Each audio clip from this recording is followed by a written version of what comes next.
Good evening, ladies and gentlemen. This is Professor Hamamoto. It is 6 o'clock p.m. PDT, and it is Friday, March 17, the year 2023.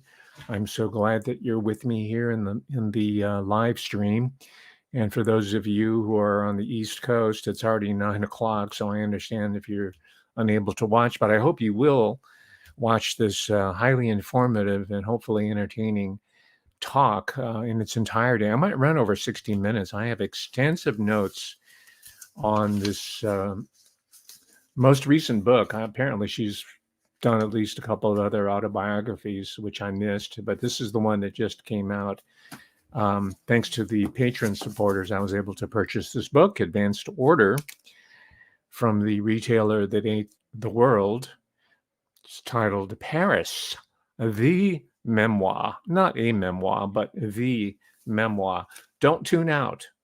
Okay. If you like, love, admire, or hate Paris Hilton, you'll want to watch this because this is not going to be a generic talk or a book review. I'm reading between the very dense and well crafted, I might add, lines that are within this book. There's a subtext, in other words. There's a text, right? There's the esoteric printing. By the way, it's a really poor printing job. There's smudges and printing in America and book binding and book production in general and the paper quality.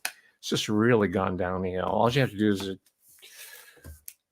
find books that are published in Japan or even in China or Hong Kong or in Europe. Britain still does a good job, but America is really, along with everything else. So you can't blame it on the chat camps. It's really going downhill domestically. Anyway, that's an aside. And coincidentally or not, I was reading this book by Andre Leon Talley. It's called ALT, right? I don't know what that stands. I forgot. It's a memoir. It's not the memoir, but you may not know who he is, but he was the sort of the right-hand man to any number of haute couture, right? High fashion people like Anna Wintour, the famous Devil Wears Prada woman, right? I was going on her and the other British asset named Tina Brown, who are controlling not just American fashion, Anglo-American fashion, but mainly American, but American female sexuality, which means human sexuality, both for children and for adults here in the United States. So it's not a trivial position. Anyway, he was the right-hand man. I found this book to be lightweight. I thought there was going to be more substance to it, but the reason I'm mentioning it now, I was going to review it, but I don't think it's worth it.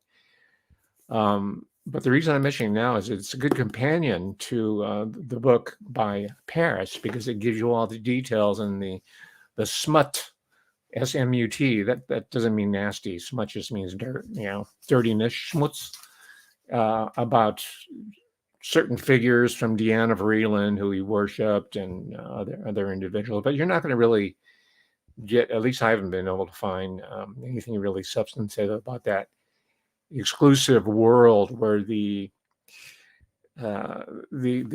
highest level of world society, right? These types where they congregate, gather, and socialize. And he's been a part of it. He's just like he's a homeboy.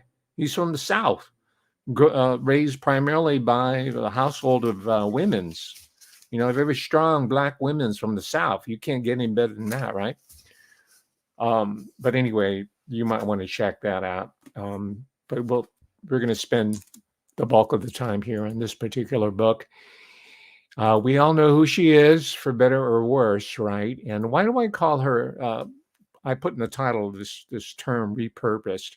She has had an early career that lasted roughly 2 decades, 20 years. That's the one that we're thankfully have moved out of. I think the 1920 was kind of the demarcation point where the old Paris Hilton was put on the shelf and written about here in this book, memorialized.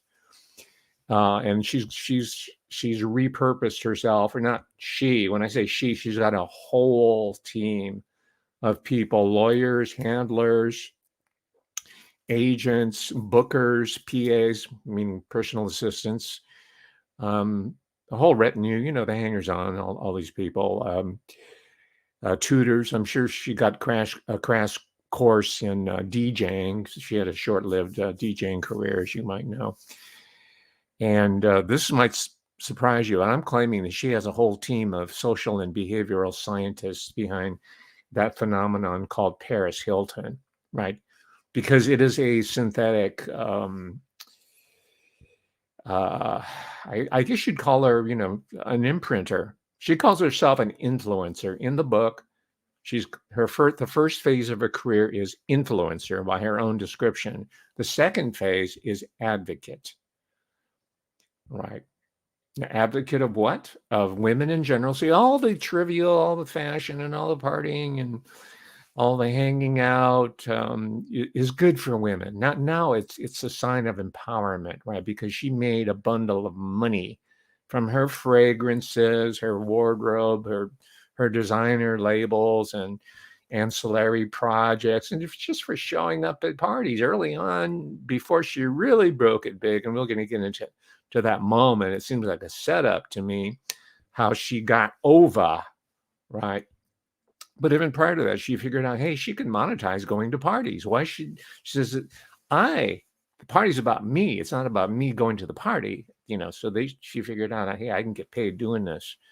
And I think at the height of her short-lived DJ career, she was pulling down like $1 million, a million U.S. American, debased as they are, dollars. Who knows if she was able to, because she was doing a lot of overseas travel, which is always a sign of high-level intelligence. Sports figures, international musicians, DJs now,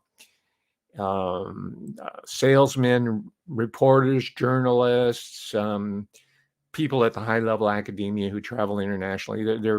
They've been shown to be very good couriers, especially if they have undergone in their teen years what we popularly know as trauma-based mind control. And I don't want to put her in that little, trick bag again. And like I said, I don't like to copy all the other pop-up pundits in there. And I have purposely stayed away from certain phrases so that you won't just say, "Oh yeah, we know about that, professor. We got that. We know about MK Ultra. We know about Monarch." Right? I didn't want you to prematurely shut off your mind, because I have a much more in-depth and far more nuanced understanding of what Paris Hilton was subjected to in order to bring her to the next phase, where she is an advocate. Advocate of what? I'll explain in a moment. I'll be answering my own questions here. So let's begin here. By the way, if you hear me say Paris, it's intentional. I'm just doing it to irritate you. I am wont to do that. I've always done that as a child, even as a kid, to irritate my mother or whatever, or teacher. Well, typically not teachers, because I didn't want to be punished. But friends, typically, I'll say, yeah, the Boston Massacre, instead of massacre. In some parts of America, by the way, it is pronounced a massacre. So I'll say Boston, man. They'll say, don't say massacre. Or I'll be giving a lecture and I'm talking about how, Mick Jagger was at Altamont and the button of his trousers came down. And I just talk about trousers. And they say, don't say trousers, say pants. Say, oh, no, I'm going to stick with trousers. So anyway, if you hear me saying Paris Hilton, that's going to be the new meme. She thinks she's the meme queen, right? Well, two can play at that game. And if you'll stick with me to the end of the stream today, I'm going to lay out my entrepreneurial genius for you to ponder, right? Because she thinks she has got it down so far as inventing the influencer, right? She didn't invent nothing. She was put in that position, as we might know, and they've convinced her that, yeah, she was able to exploit Twitter and Facebook and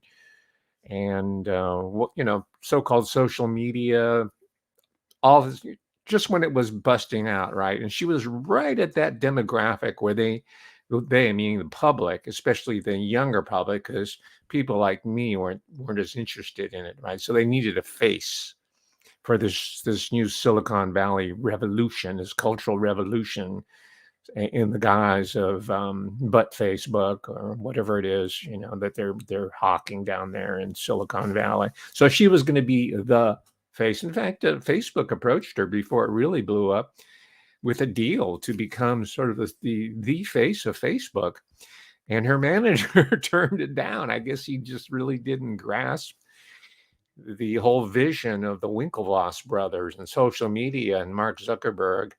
Right. You saw the movie Social Media, so I don't need to go into it. You know who the Winklevoss brothers are, right? So anyway, she was in that cusp, right? So and she's in a similar cusp position right now as we are forcibly being transitioned into the quote unquote new economy or the Great Reset, however you want to phrase it, right? That's phase 2 of this. So how does someone like her, and we know about her illustrious family background, all the Hilton, the family chain, and all that, and you've seen tons of articles on her, so I don't need to explain that. I'm talking about more specifically how she was sadistically and humiliated, trauma. I'll use that cliche term, right? With all the pop-up pundits. Your Annie Jacobsons, they've tied a nice little bow around it, right? Oh, that's in the past. That's Sidney Gottlieb. That's Ewan Cameron. That's Jolly Well. We know, we got that, Professor. We don't have to listen to you because, Annie Jacobson and all, all the other pop-up pundits. The other girl, I forgot her name. I haven't seen her lately. The one that just, published that 2-volume material there. She's a pop-up pundit. That's really, and it's there so that we can't really see what Paris Hilton is doing in 2023. All right. And I'm going to try to break it down for you in very simple terms. I thought the easiest way to do it was to just follow the notes that I took over the previous 2 days. On Wednesday, the book came on Tuesday. Thank you, Patreon people, again. Because I pre-ordered it. And I got a $4 refund, by the way, because the actual price was, this is not advertising for Amazon. I'm not a fan of Amazon, but it's a convenient tool, right now. So I got the book on Tuesday. I sat down for about 3 or 4 hours straight, seriously, on Wednesday, and I read half of the book. The first part is fluffy. So if you get the book, and I recommend that you do, because this is a classic in mind control literature, as far as I'm concerned. This is going to be up with Kathy O'Brien, but in a way that's not explicit. You're going to have to read between the lines to extract the sort of meaning that's latent within it. I call it crypto text. So it's not the words themselves, it's the spaces between the words that we're going to be talking about today.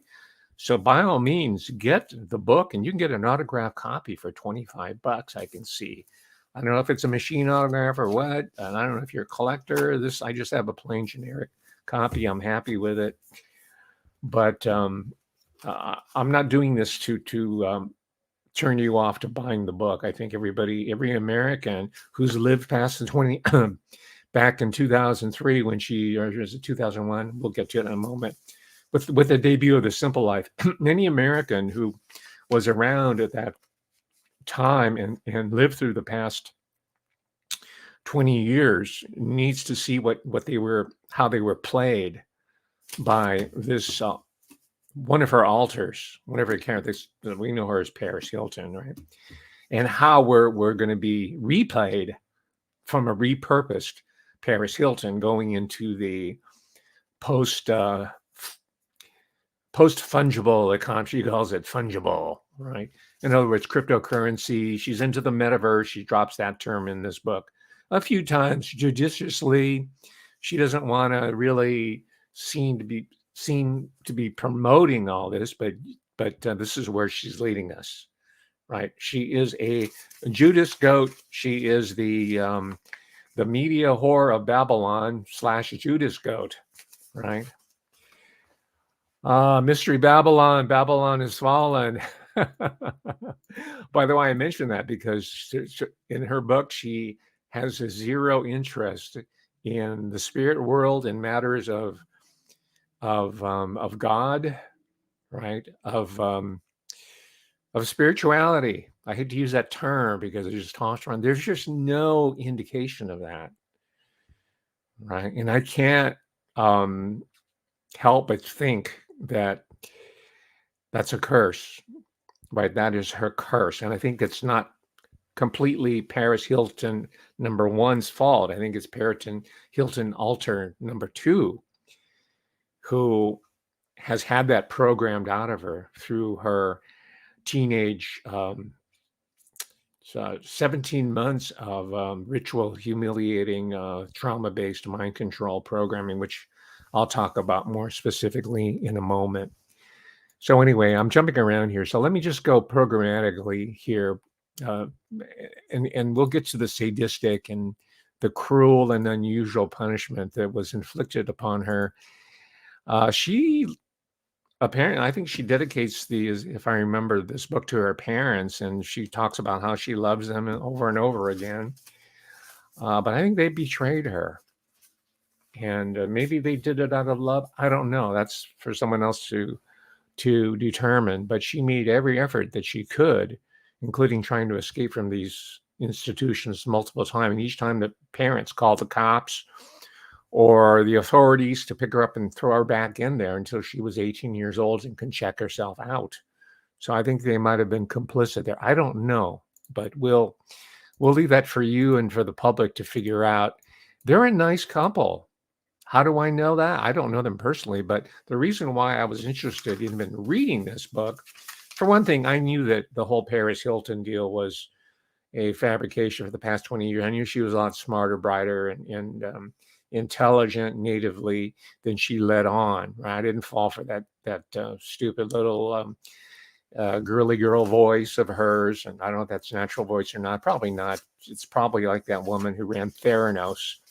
You know, she affected a deep voice to sound more authoritative, but you know, she played us, Paris Hilton, not me, but us. You know, the generic us here, right? So, I'm sorry, I'm digressing again. Let's just go with page 1, and this is one of the main takeaway points here that intersects or supports what I've been talking about as recently as my most recent presentation. It wasn't really a presentation, I just call it a talk, right? The one on neuro, psychiatric, hegemony. It's a mouthful, right? Everything's brain related, neuro related, right? So in the very first sentence, she talks about ADHD, attention deficit hyperactivity disorder, in case you don't know what that stands for by now. And she even cites some hardcore researcher in that very first sentence. So I said, oh, here we go. It's the year, and this all started with George Bush in 1990 when he said 90s are going to be the year of the brain.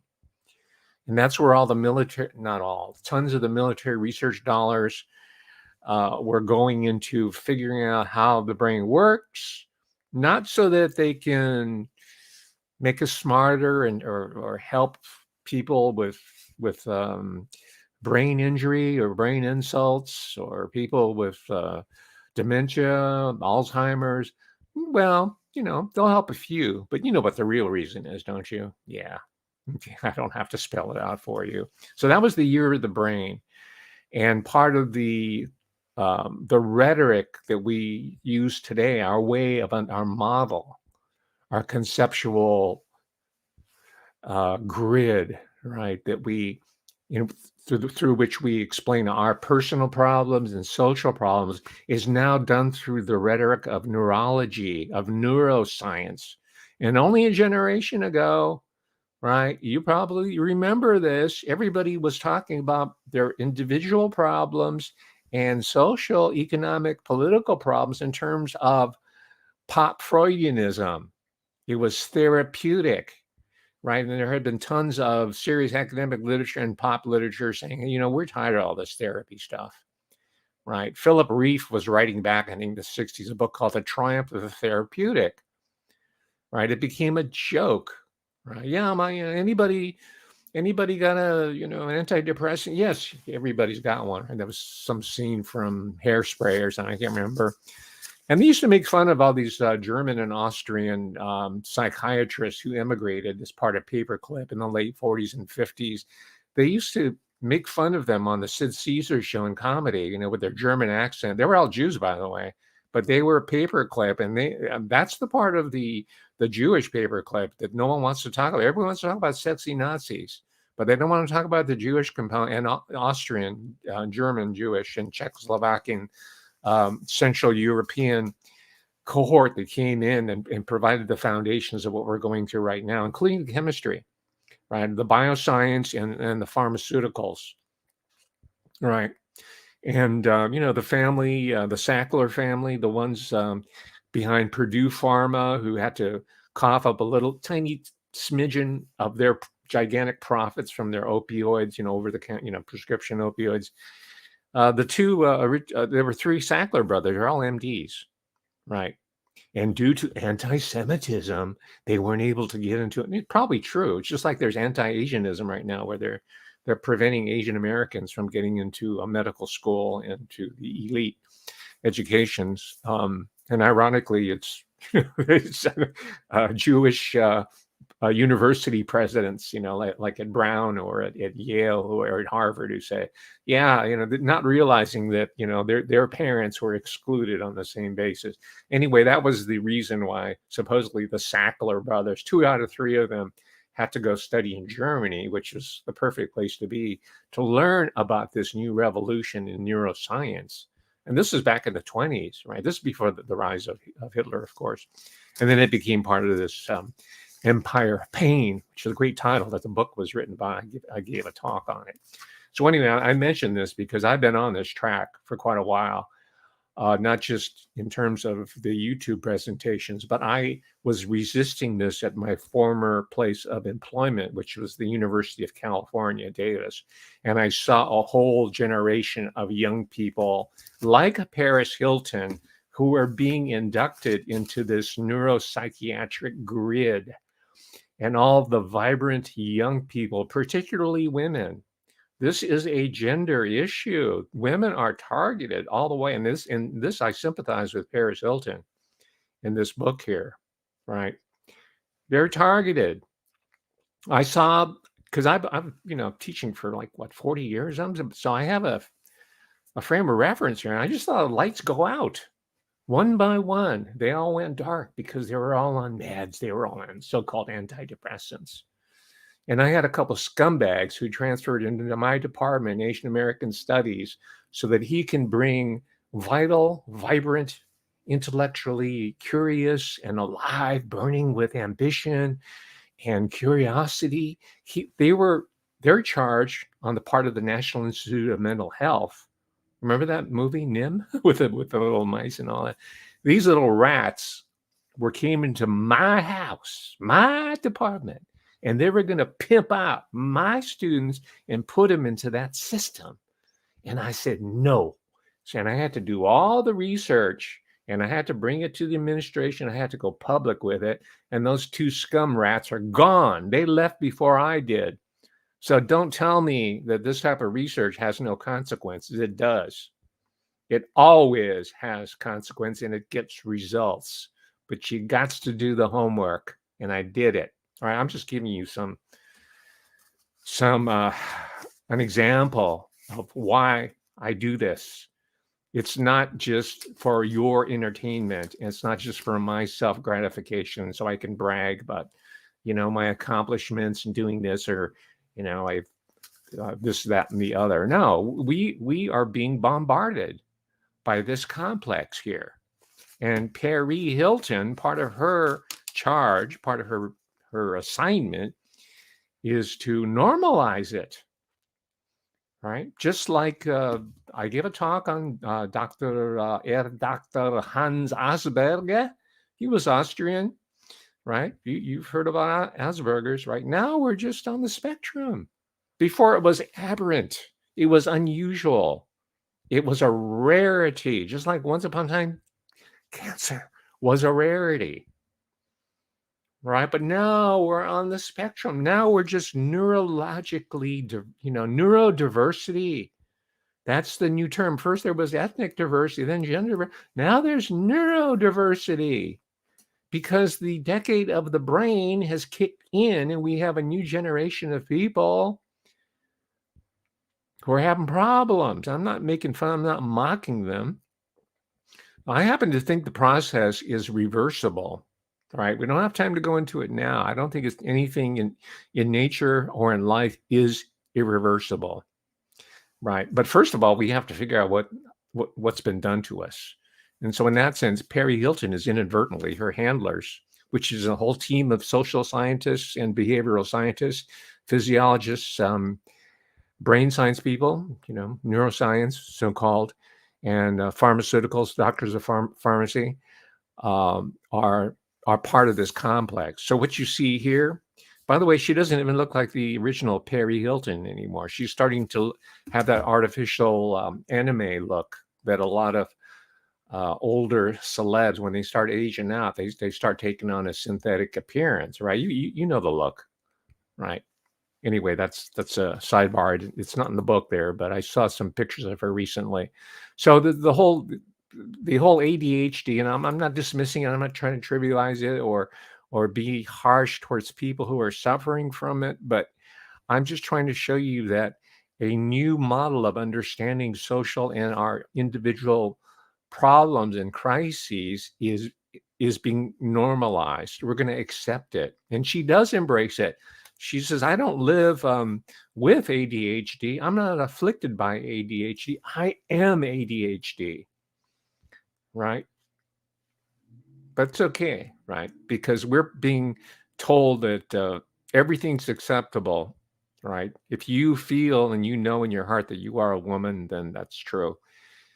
Even though the health consequences of obesity have been demonstrated in any number of laboratory tests to be detrimental to your health. Hey, if you like it, if you want to be, you flaunt it. It's you, right? So same way with all these other synthetic, literally synthetic problems that have been created. So from the very get-go, we know what the agenda, partly what the agenda is about here. I was looking, just as an aside, I was looking for the signs of a ghostwriter, right? She's supposedly ADHD, and usually people who claim to have ADHD have problems writing. They're really great speaking. Typically, they can just rap on and on. But so far as putting their thoughts together on paper, not so easily. So page 61, I think I found it. One telltale trace where she talks about, she mentions Tupperware. How does someone, she's 40 now, but Tupperware, for one thing, she's a rich girl. How would she know about Tupperware? She's never had to save any leftovers, right?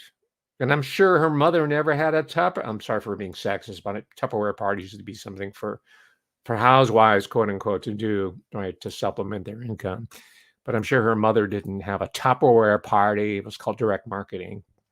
But it slips in there. I think it's and I said this because I want to have an opportunity to name check who I think helped Paris Hilton write this book. She's credited on the very last page in a very sly way. She says, she helped me find her voice. No, I think she wrote the book. And, there's some research that's done and the timeline is worked out. But it was Joni Roger. Joni, thank you very much. You're doing a great job. I feel sorry for you. I mean, you should be writing novels yourself. You're a really good writer. This book is really well put together, and I'm an appreciator of language. Because let me read you one of Joni Rogers's classic sentences from the book. And this is not Perry Hilton speak. So anyway, why am I making a big deal about ghostwritten books? Well, because we know all the celebrities do it, all the political figures and all that, right?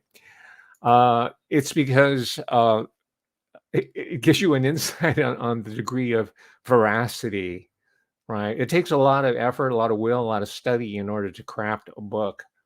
And she doesn't have that, right? I'm not saying she's stupid, but she's not a writer, and she doesn't have writerly observations. That's why she has no.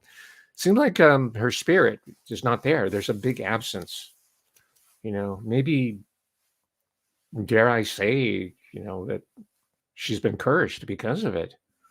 Her womb has been made barren, not because of all the partying or abortions or whatever it is, but she's, Marilyn Monroe, who's always is quoted often in this book in the inner chapters. It's one of her big heroines or heroes, Marilyn Monroe, right? She's the archetypal, diamonds are a girl's best friend, right? She's got her diamonds, she's got her wealth, so she can spend her time on finding true love. Of course, that didn't help out. But Marilyn Monroe had so many abortions, and all she wanted at a certain stage of her life was children. She wanted to have a family, and she was unable to. I'm not saying that Paris Hilton had numerous abortions. There's only one that she alludes to in the book, and that's her personal business, but it's in the book there. But she does allude to the fact that she did it because her career was just starting to take off. And having a little baby, I mean, she's rich. She could have hired a whole room full of nannies and babysitters and cooks and people to change the diaper, but it would have slowed her down, right? She couldn't have built her quote unquote brand if she had a little brat at her feet. And now she wants one. She's 40. She got married at age 40, and women can remain fertile into the 40s, and men used to be able to impregnate women until, read the Bible, like, and they're like 100, 200 years old or something. But at least into their 70s and 80s, they could, produce a viable sperm. But what's happened over the past generation, right? I don't need to tell you what happened. So she's an IVF by the end of the book, in vitro fertilization. Anyway, I'm getting ahead of myself. So yeah, this little clinker here, Tupperware. Let me read this sentence because I'm a lover of language.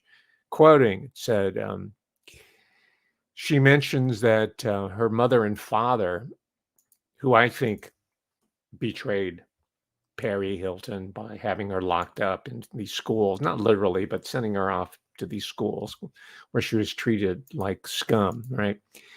She mentioned that her mother and father kept her and her younger sister. I think Nikki Hilton's about 3 years younger, 2.5, 3 years younger than her. And here's a beautiful sentence. It's sealed, quoting, sealed in a Tupperware container of love and privilege. I love that phrase. Sealed in a Tupperware container and love. That is not Perry Hilton writing. That is Joni Roger. Thank you very much. See, books are also just like The Simple Life, just like the reality shows, that they're crafted, right? All of it. It's like chicken McNuggets. It's engineered. There's a whole committee, right? One thing is really skipping ahead here. She and I kind of checked into this earlier, and I'm going to be looking for more articles.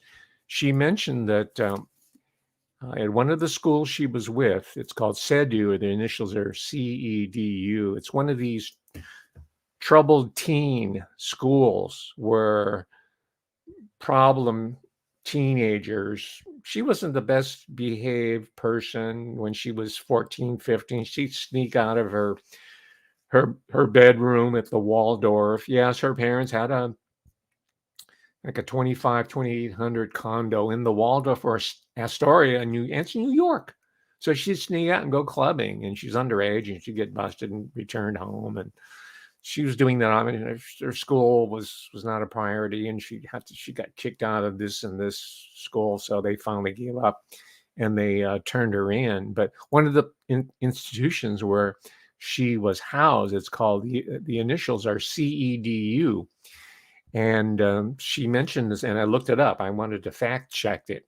And she cited the Orange County Register, which is a paper I used to read, along with the LA Times, 2012. One of the people who was in CEDU around the same time she was there turned out to be a serial killer. And there's more. The psychiatrist who was treating the serial killer, his name is, if you want to look it up, James Lee Crumel, Crumel. And the psychologist or psychiatrist, I don't know which one, his name was Dr. Bernell Gordon Forgy or 4G. He was housing the serial killer. They had a relationship. I don't know if it was sexual or not. So it goes to show you this, that she was going into a pit of hell instead of being rescued from her own private problems, which Paris Hilton says is ADHD and whatnot. And she takes responsibility, but it was compounded. That's just one dramatic, eye-opening experience that, see how long I've been going. Okay, I'm good on time. Now, one character that you might not have heard of, but his name pops up often enough for me to say, you know what, this guy deserves, if not a research article, at minimum, he deserves a book or an autobiography. His name's Elliot Mintz, spelled M-I-N-T-Z. Look him up. He's like the Zelig of celebrities. You know, from being with Yoko Ono when John Lennon, immediately after John Lennon was assassinated, right, at age 40 at the Dakota, right, Rosemary's Baby Hotel, you know, that one there, the famed Dakota, they lived up there. Who did she call? She called Elliot Mintz. Who is the caretaker of Paris Hilton? Elliot Mintz. He drove her and her friends in their Land Rover to all the different clubs. This is LA, right? So this is before the days of Uber and all that. And she didn't want to risk getting another DUI, driving under the influence. In LA, it's a car, right? And you can take a taxi, but it's kind of iffy to get a taxi even now in LA, not like New York. So they had Elliot Mintz, who's a pretty high-powered celebrity spokesperson. You've seen him, I'm sure. You just don't know who he is. I don't have a good feeling about him. I started to start wondering about him back when John Lennon was assassinated, because I originally knew of Elliot Mintz as a radio host. Right, this is the golden age of FM radio. Right. It was kind of like the Wizard of Oz when you were in the black and white world, right, of AM radio, and all of a sudden it goes full color, which is FM radio. Elliot Mintz was one of the people who was kind of coming in with this sort of long form underground radio with these discussions, these really, I think, very insightful meditations. I don't know if he wrote them, come to think of it, I don't know if he wrote them or not. Maybe he was just a reader, but he's a very convincing actor. And then he no longer did the show. This is in LA. He was based in Los Angeles. So I could hear the late night stuff, really compelling media at the time. This is Elliot. So I had a lot of respect for him. Then I realized he was just the Zelig of celebrities, a spokesperson. And he shows up again in the Paris Hilton life. So Elliot Mintz is deserving of some scrutiny. If nothing else, he has a lot of stories. He knows where a lot of the bodies are buried. And I don't necessarily mean that literally, because I'm sure he has really close connections with people who could do people harm if they give him trouble, like they try to blackmail somebody or extort them. Some amateur, I'm sure he knows how to take care of those people. Right. And I think he might have done it on behalf of Paris Hilton. So she talks about, see, this is a problem, right? She has all these confessionals and you really are rooting for her and you sympathize, at least I am, maybe I'm a softie, but you sympathize with her, you understand, she's taking responsibility for how she's not making excuses, but she doesn't want to be characterized as a victim. But every once in a while, she'll talk about some sort of person she parties with or event she goes to, and you realize this woman's pulling my dick, you know? So on page 135, she talks about hanging out with Puffy, right? Who's that? Puff Daddy? You know, Puffy. She's a little behind. At least she should talk to Ye, right? Because I think she's in a Ye position. She's got a handler, right? A personal trainer, who has links to the Messiah. I don't know. But she was hanging out with Puffy at Burning Man, right? So that's passe, like many of the name brands that she drops in here. These are all brands that you could find at TJ Maxx or what's that place? Marshall's. Yeah. You know that place where there's just racks and racks of clothes, supposedly designer clothes. They're all marked down to like $1.99. But so she's hanging out at Burning Man, which again also was a social science experiment. I gave a talk early on, even before I was doing regular chats here on this channel. I took it down because there were a lot of copyrighted material there. In order for me to be able to do the Professor Hamamoto channel, I had to remove that. But it's really, I have a video of it. But Burning Man is the original site was on a nuclear experimentation. So all those kids that were there, or young adults, were getting irradiated. So I guess they are burning with radiation. So that used to be cool at one time. And the reason why I'm claiming that it was a social science experiment, because I have 3 or 4 academic books, right, published by university presses on Burning Man specifically. These are so-called anthropologists who study the Burning Man phenomenon through the lens of a cultural anthropologist, right? And they receive funding in order to do this, as well as a doctorate. So you can believe that these, Coachella, any sort of large gathering, these are all being sifted through. They're studying, they're examining. We know this by now. We know this, right? We know what social media was, that we were the product, right? All our actions, our thoughts, our emotional states were being assessed thanks to people like Paris Hilton. She's just one of many, but she's one of the more prominent people. So Burning Man is part of that surveillance complex. In fact, you can take it back generationally. I figured out, she didn't say this, but I inferred that the founder of the Hilton hotel chain was one of the granddaddies of built synthetic total surveillance. They call it 15-minute cities, and it's called Las Vegas, right? That's Conrad Hilton. And she does talk in the book how he instituted the eye in the sky surveillance system, right? The panopticon, is the grad students like, oh yeah, it's Jerry Bentham's a panopticon. Like, oh yeah, really? Yeah, they were doing that in Las Vegas, and of course it's much more extensive. But that was Conrad Hilton, who, by the way, was married to Zsa Zsa Gabor for a minute, right? She was like 25, he was 50 or whatever it is, and they've had all these weird mirage du convenience, as they say in poor fractured French, and remind me, I'll tell you who Nikki Hilton, probably already know who Nikki Hilton finally wound up with, so far as marriage is concerned. I'll tell you right now, she married a Rothschild. All right. Paris Hilton's younger sister, Nikki, married a Rothschild. Okay. So you know where this story's going.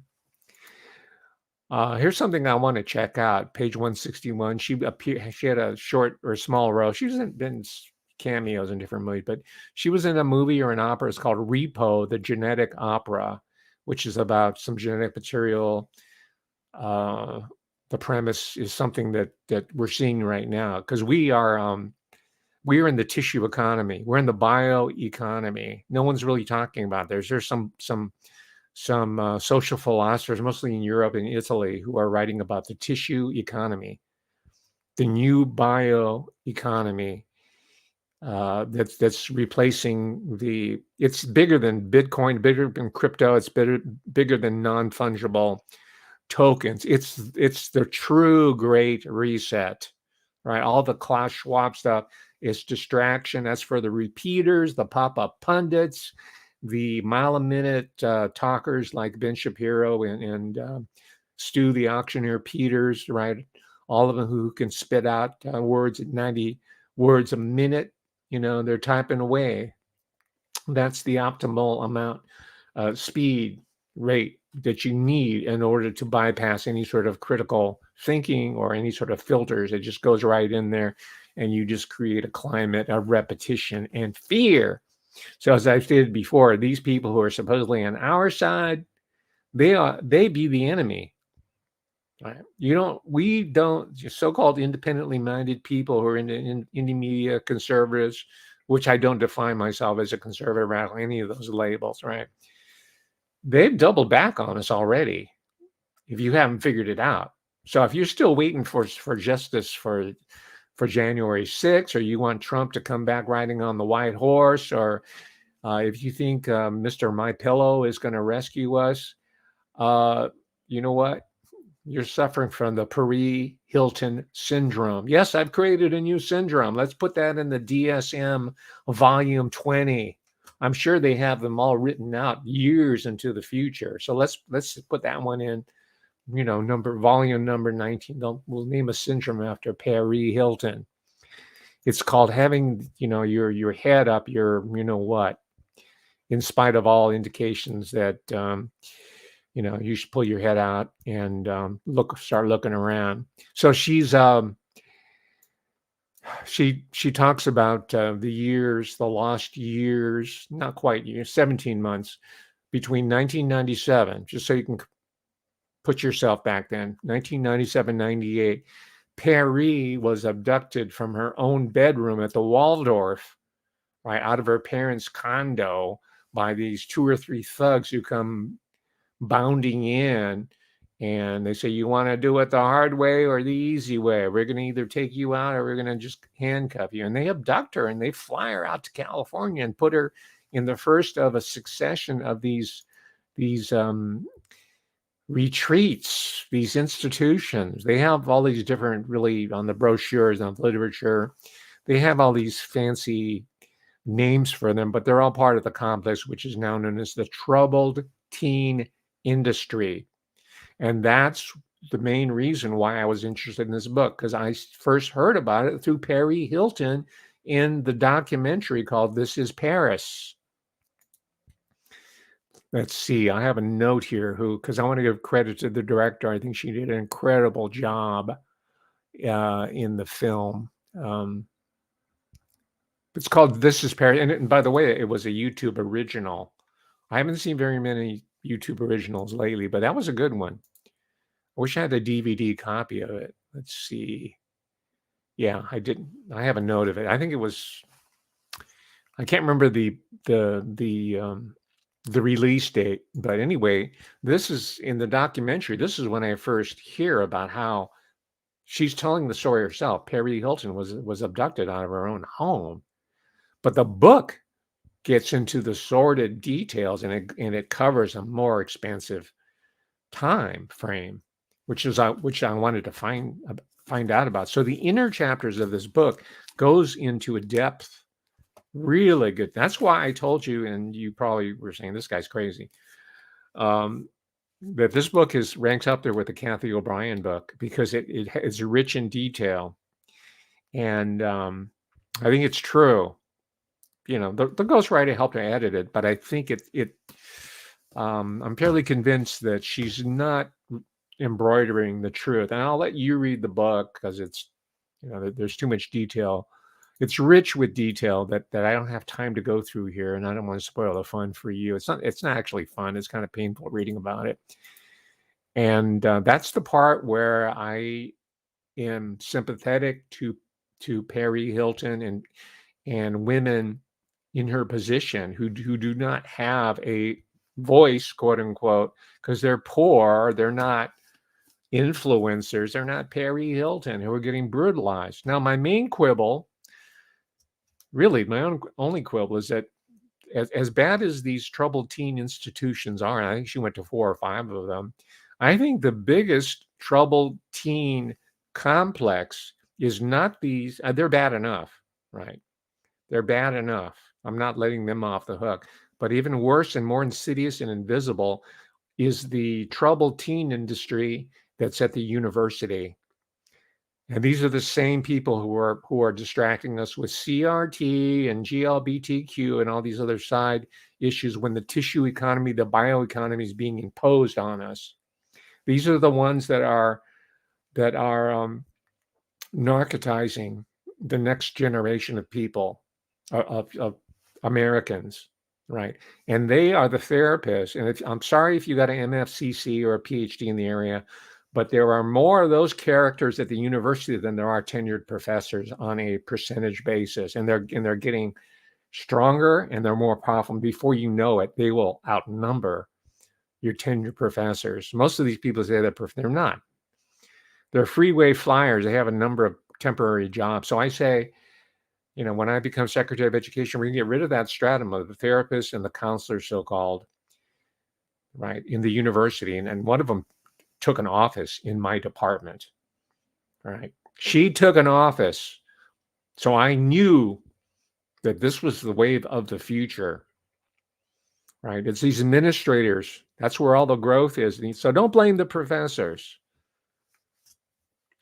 And this is all part of the Pentagon fusion with the corporate. It's been going along. It started with the Manhattan Project and even before then, but it's completing, it's closing the circle now.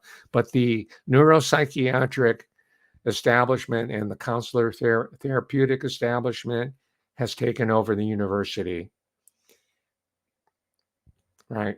Your average undergraduate are the pod people, or these people. They're the pod people. They've been, it's the body snatch. They've had their mind snatched. So this is the main, and she wouldn't know this. I'm just telling you from my perspective, this is a far more important, far more pervasive issue for people of her age, right? And there's some similar types, they have these quote unquote rap groups or struggle sessions, which came out of Maoism. I mean, this is all classical quote unquote brainwashing techniques. And how do I know this? Because I would lecture and the students would volunteer information in class saying, oh yeah, we had a retreat off campus here and we're not allowed to bring our own vehicles. And once we're there, you can't leave. And it's for 3 days, go on Friday, Saturday, Sunday. And then they'd give details on what's going on in these places. I mean, in these sessions here. And it's frightening. And also, I had students tell me their volunteer experiences in the psychology department. Being volunteering in exchange for course credit or in lieu of doing a research paper, volunteering for an experiment where they get to watch animals being killed, violent scenes, right? And then before that, they take a saliva sample. And then after they show them all the decapitations, then they will do another sample to see how much stress hormones are in there, right? So they would tell me this stuff. I'm not making it up, right? They were my eyes and ears.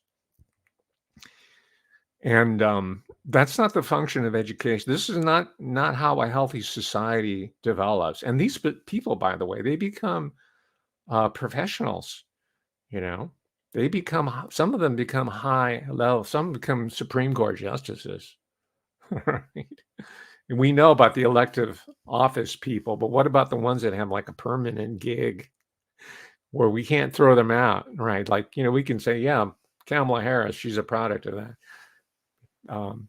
But what about some of these Supreme Court justices, right, that exhibit kind of strange behavior? I'm not going to mention any names. They're in office right now. So anyway, that's a little bit of my editorial digression here. I'm gonna wrap up pretty soon because I'm just going to let it roll until I finish because I think this is an important talk here. It's about Paris Hilton. Okay. Here's another indication that we have social scientists, MBA, PhD level business science, psychology, Bernaysian, contemporary examples of Edward Bernays, right? All the pop-up, propaganda, Edward Bernays, they talk about Tavistock ad nauseum, right? Why don't you start updating your material? It's going on in 2023, Jack. And we know about Bernays by now, ad nauseum. Come on, get the lead out of your pants and start doing some original work. It's much more exciting to discover something instead of just repeating it like a stupid ass pop-up pundit. So here's where the social scientist who is working with the Paris Hilton altar, right, who's selling us the new version of herself and of the new economy. She talks about a Vanity Fair, the magazine. I think it's probably a Condé Nast publication. I already mentioned Anna Wintour. She's the head of Condé Nast, but if I'm wrong, I stand corrected. But it's an important, influential print organ, right? Vanity Fair, it's for middle-class people or upper middle-class professional aspirationals, right? I used to have a subscription, right? I wanted to be a writer, so I had to subscribe to everything to see what their editorial content is like, and dreamed that one day I would be amongst the ranks of the people who are on the masthead, right? Not realizing that only the sons and mostly daughters of high-level bloodline people get to occupy those positions, right? I thought we were in a meritocracy. Anyway, Vanity Fair. There was a photo shoot by a guy named Dave LaChapelle, not Dave Chappelle, Dave LaChapelle, and he started out at age 17. So I'd like to find out some biographical tidbits on Dave LaChapelle. He started out at age 17, working for none other than Andy Warhol, helping to produce the magazine that Warhol, at least he fronted. I don't know who was behind Interview magazine, which is what it called, which, by the way, I had a subscription to it. Large format tabloid. It couldn't really fit into my mailbox, but it was what it said. Interview. It was just interview with celebrities or people, influencers, before they were called that, right? So Interview magazine was kind of like a run-up point to what Paris Hilton later became with electronic digital media. So anyway, that's how Dave LaChapelle, the photographer, started. And the story told in this book is that they all snuck into the home of her granddaddy, Conrad Hilton, the one that used to be married to Zsa Zsa, right? The Gabor sisters need to be looked into. They were not just a couple of dumb idiots like on Green Acres, Zsa Zsa and Eva Gabor. And the mother, Magda Gabor. We're talking about, these are like Hungarians, right? So they're like probably connected with the Austro-Hungarian Empire. Habsburg, maybe they're the illegitimate spawn of some Habsburgian emperor. We don't know. But again, dig further, just like we're doing now with Paris Hilton. Sorry, I'm going to call it Paris now because I know you're irritated by now from me calling Paris. I just wanted to, one up her.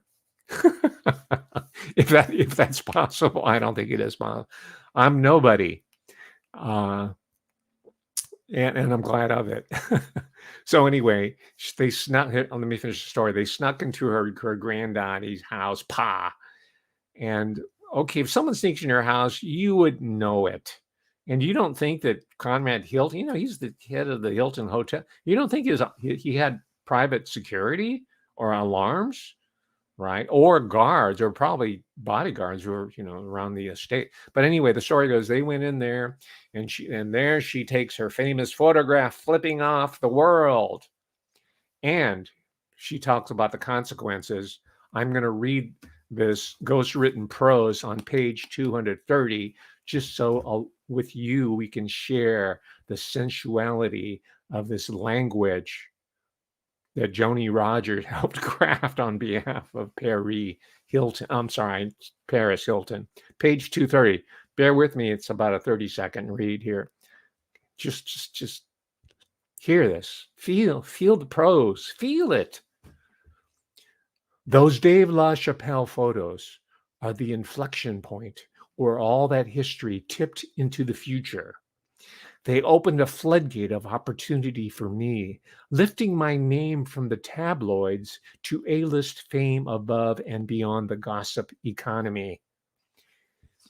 I went from model to supermodel, walking in major New York Fashion Week shows. My side hustle, getting paid to party, turned into real money, like a lot of money. The more people saw me, the more money I made, not just for myself, but for everyone around me. Okay, end of quote. So this was the business model that we experienced from the previous 20 years, right? This is how the Harvard Business School and Wharton and the Haas School at Berkeley, they got all the professors there with endowed chairs, so they don't have to teach, don't have an administrative responsibility, just like we talked about Dr. Lundy here, right? And they said, this is how we're going to use Paris Hilton in order to bring in this new economy. Oh, by the way, I forgot to mention that I'm going to post this on my Patreon. The title of this article is Brain Abnormalities and Murderers Indicated by Positron Emission Tomography. This is the type of research that came out of the Bush initiative to put all that money into the decade of the brain.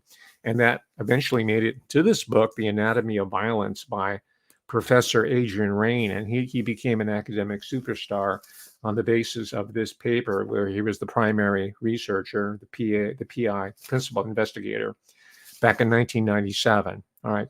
That's how I approach the Paris Hilton book, right?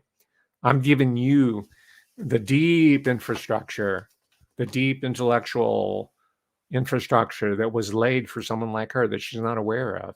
Right? She is just sort of a popular manifestation of a larger, more insidious takeover of the human neurological complex. Do you understand? And which dictates human behavior and even our emotions, our feeling, right? Okay, let me wrap it up here. She's trying to promote the non-fungible apparently this book probably was in print before Sam Bankman-Fried got rolled up. Him and his parents, both of his parents, by the way, are professors at the Stanford Law School. And according to one of the people I've interviewed on this channel here, Matthew Lee, the dean of the Stanford Law School helped front some money or was involved in springing him to get him on bail so he can live with mommy and daddy, right? As he awaits a slap on the wrist for his involvement with financial fraud. That's, Sam with all his friends who knew nothing about finance. They had a whole polyamorous type of community, which meant they all, slept together, right? Which is a big deal in Silicon Valley, apparently. That's part of the culture. Polyamory, low dose LSD. It's hip, right? It's the post Timothy Leary type of life. So he comes out of that milieu. That's Bankman-Fried. So she's trying to sell us garbage. This idea. She's all about non-fungible tokens. You and me, we're into silver. We're into gold. We're into real assets. Right? Not poo butt assets, real assets.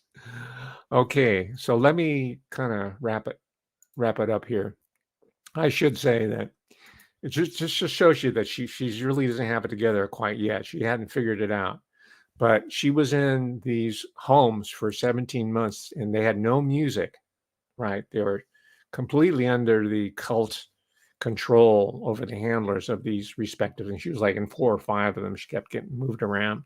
But who does she hear as soon as she gets turns 18 and she checks herself out of her final home, her educational reform school, they used to call it, which is called Provo Center of Education, something like that.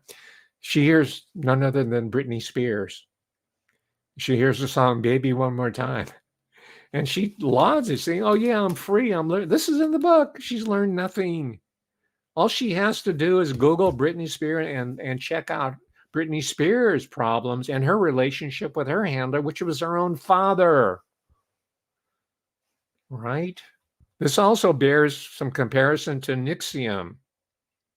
Right? Remember Keith Raniere? I gave a talk on this. It also bears a comparison to what went on at Sarah Lawrence College recently, where that Larry, forgot his last name. He's in prison now. This is covered by my previous Matthew Lee. He was convicted. He had control over all these young women, who were at this exclusive women's college, and I guess it's in It's not in Flushing. It's outside of New York, north of New York, but it's an elite women's college. So there's all these sort of cult-like environments that are. I won't go so far as saying it's pervasive, but they're not anomalous. They're not one-offs by any means. And I think if you want to extend the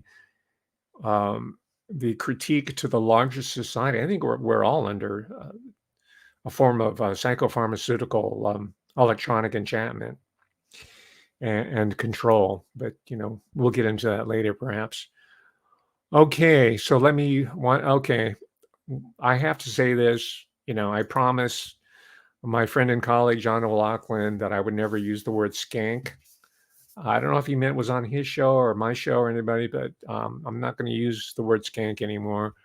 But I will say that Trey Parker and his friend, his partner for South Park, and by the way, Paris Hilton loves South Park. She loves me some South Park. She just can't get enough of it. She even met the South Park guys, Trey Parker and the other guy, I can't remember. I'd like to Team America. That was funny, but South Park, I think the animation didn't really grab me, but parts of it are funny, I guess. But they betrayed her, and and she'll write about this honestly. They did a whole routine on her. Thank you for hanging in, all the live stream people, because this is probably the longest live cast I've ever done. But I'm so energized. This is the payoff for two solid days of reading this book. And I slept on it overnight, so I'll be fresh Friday for today. I wanted to get it out to you. I'll be wrapping up soon. It's almost 10 o'clock on the East Coast. It's past 10 on Eastern time. So they did this is not me, okay? I'm not saying skank, I'm not saying whore, not saying, biatch, right? This is South Park people. They did a episode called Stupid Spoiled Whore, a video playset. And they went down the whole list of people. You know what? Most of the cast of Bad Girls, we all saw the movies, There was a whole cohort that came through it, and none of that's accidental. Oh, by the way, speaking of accidental, she does talk to an incident with Harvey Weinstein, right? No, she did not sleep with him, but she did not join the Me Too movement, and she apologizes for her recalcitrance for not coming forward. And so, you give her a pass on it, right? At least I did. You know what? I'm going to conclude with this and this is I agree with her, Paris Hilton completely on this, but in reading this book, I didn't count them up. I didn't do a tally, but just sort of impressionistically, I came up with like 5 or 6 incidents where she was sexually abused. Now, I don't know what the norm is, if there is a norm for women of any class, of any race, of any gender, any region, whether they live in the city or the country, in apartments or in the suburbs, I don't know. But that sounds like a really high number. It started when she was in 8th grade, where a creepy teacher set out to seduce her. Fortunately, her parents busted them and he ran off, and I don't know if he was ever fired or anything. It goes on, remember the Rohypnol, I guess it's called Roifies, the date rape drug. There was supposedly, I don't know if it was sensationalized or not, but that was going on. She claims she was a victim of that. One time she was a teenager.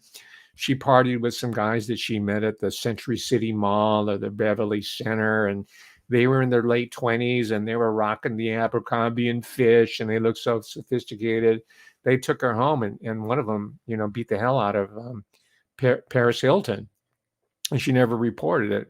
And then she had the porn tape, that was sold by Rick Salomon, right? She was 19 years old. She was not a child. Okay, she was an adult. I don't say that, excuses his behavior. And she writes about it extensively. If you want the details, you can write about it. But she found herself so many times in these types of scenarios, right? And I'm not blaming the victim, and she's not blaming herself. She refuses to accept the blame. And for that, I agree with her. And I agree with, she doesn't say this, I'm saying that. I think the world is filled with a lot of really malevolent, downright evil and hostile men. And I think it's compounded by the fact she's well known and she's rich. So I think there's a lot of class animosity, attraction/animosity and hate. And I saw this also in the Patricia Hearst case, where you had an heiress like Patricia Hearst who was bawling Donald DeFreeze out at Vacaville prison at the conjugal trailers that the prison had set up for them. And you had all these rich white girls who came from privilege, who were bawling these black, supposed radical prisoners on the same level, right? In the guise of prisoner rights, right? This was going on, and the Hearst case bears a lot of similarities to that of Paris Hilton. And by the way, just as a close, to show you how all this intersects, the very first institution, the one, remember the story where these thugs came into her bedroom and took her out by force, put her in the cab, took her to the airport, and took her off to California?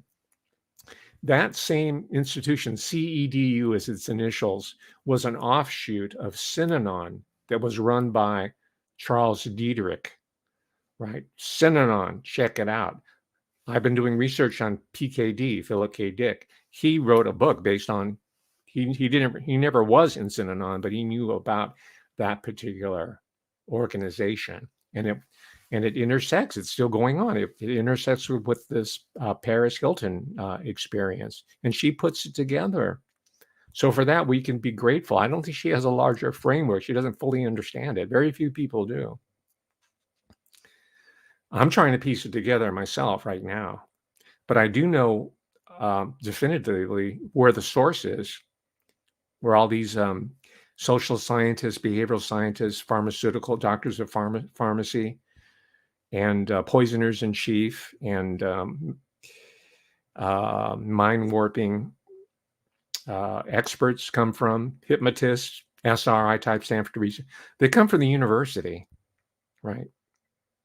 She can't possibly understand that. She's only seeing the manifestation of a project that's decades long, that's much more massive than the Manhattan Project, much more.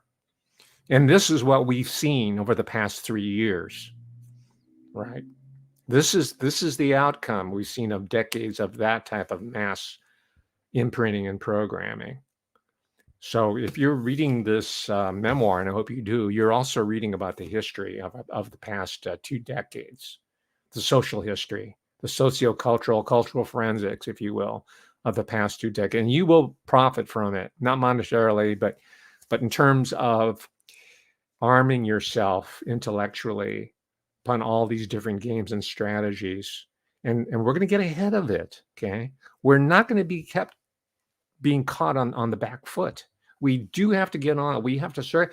We have to say, hey, listen, you come into my house, my department, and you want to take my students who are 18, 19 years old, and you want to turn them over to the mental health complex and have them complete a whole dossier on them, and you want to drug them? That's not going to happen. And I told you, both of those rats scurried away. They left. I didn't leave the university until all my enemies had been vanquished.